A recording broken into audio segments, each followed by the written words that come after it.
미중 패권 경쟁이 우주에서도 뜨거워지고 있습니다. 우리나라는 어디쯤 왔는지 또 전 세계 국가들이 우주 개발에 큰 돈을 들이는 이유가 뭔지 뉴스 추적하겠습니다. 국제부 전민석 기자 나왔어요.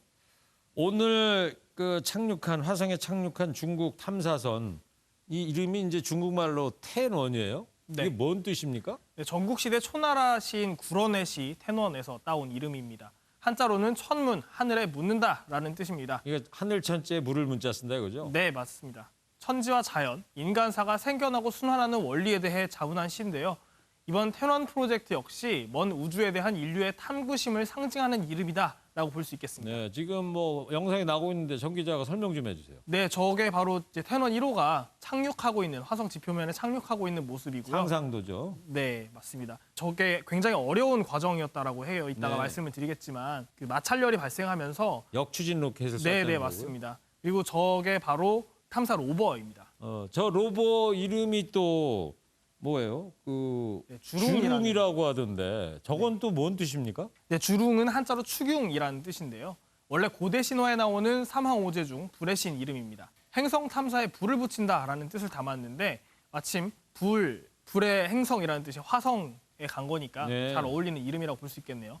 네, 그리고 주룽에는 지하 100m까지 탐사할 수 있는 레이더가 실려 있어서 앞으로 3개월간 착륙 지점인 유토피아 평원 주변을 탐사할 예정입니다. 저 흑백 사진 저 부분이 유토피아 평원이다 이거죠, 화성에? 네, 맞습니다. 이 지구하고 태양 거리보다도 지구하고 화성의 거리가 3배나 더 멀다는 거 아니에요? 그래서 네. 화성에 가는 기술, 또 거기에 착륙하는 기술 자체가 되게 어렵다면서요? 네, 그래서 미국, 옛 소련인 러시아 그리고 오늘 중국 단 3개 국가만이 화성 착륙에 성공했습니다. 예. 그중에서도 옛 소련 같은 경우에는 착륙하자마자 고장이 나서 사실상 2개 국가만이 성공한 셈인데요. 예. 화성 착륙이 얼마나 어려운지 화성의 저주라는 말이 있을 정도입니다.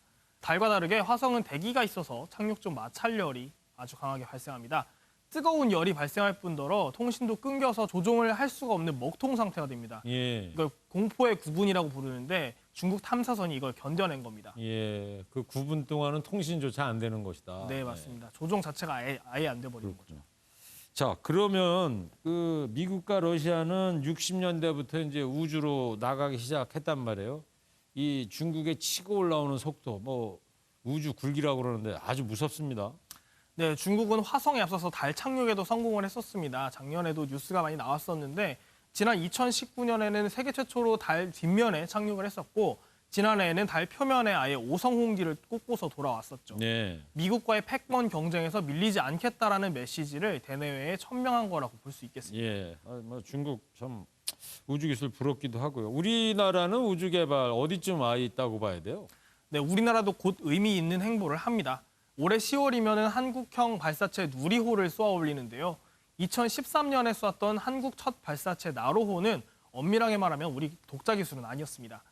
발사체는 우주에 도달하고 위성을 궤도에 투입할 수 있는 수단인 만큼 발사체 보유는 안정적으로 우주 개발 계획을 수행할 수 있다라는 의미입니다. 네. 내년 8월엔 달 궤도선을 발사를 하고요. 2030년에는 마침내 달 착륙까지 목표로 하고 있습니다. 2030년요. 네. 이제 뭐 9년 남았네요. 그러면 우리나라 태극기가 달에 휘날리는 모습도 볼 수 있겠네요. 가져가서 꽂으면 볼 수 있을 아, 텐데. 좀 기대해 볼게요. 네, 근데 미국의 닐 암스트롱이 인류 최초로 달에 간 것도 벌써 1969년이면 50년이 그렇죠. 넘는 거잖아요. 69년 7월이었죠. 네, 근데 우리는 1980년대 말부터 본격적으로 우주 개발에 착수를 한 거니까 시간적 격차가 좀 크게 있습니다. 네. 네, 그리고 우리나라 우주 산업 예산이 연간 5억 달러 정도 되는데 미국에 비하면 100분의 1 수준입니다. GDP에 대비를 해봐도 미국의 7분의 1 수준, 중국에는 절반에도 못 미칩니다. 네, 그렇군요. 그리고 아마존의 뭐 제프 베이조스나 테슬라, 일론 머스크는 조만간 우주 관광까지 한다던데 이게 마냥 손을 놓고 있을 수는 없잖아요. 그러면 우주 시대 우리가 해야 할 역할 뭐가 있을까요? 우리만의 비교 우위를 만드는 게 굉장히 중요합니다. 캐나다 같은 경우에는 로봇팔에 특화가 돼 있어서 미국 우주왕복선엔 항상 캐나다의 로봇팔을 실었었다고 해요. 네. 네, 우리는 반도체나 통신 기술에 큰 강점이 있죠.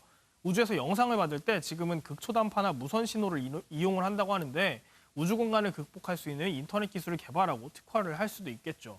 글로벌 우주산업 신장이 2016년에 400조 원에서 2040년이면 1220조 원으로 늘어난다는데 부지런히 따라잡아야겠습니다. 예, 강대국 사이에서 우리가 살아남으려는 방법, 우주 정책에서도 필요해 보입니다. 뉴스 추적 전미석 기자였습니다.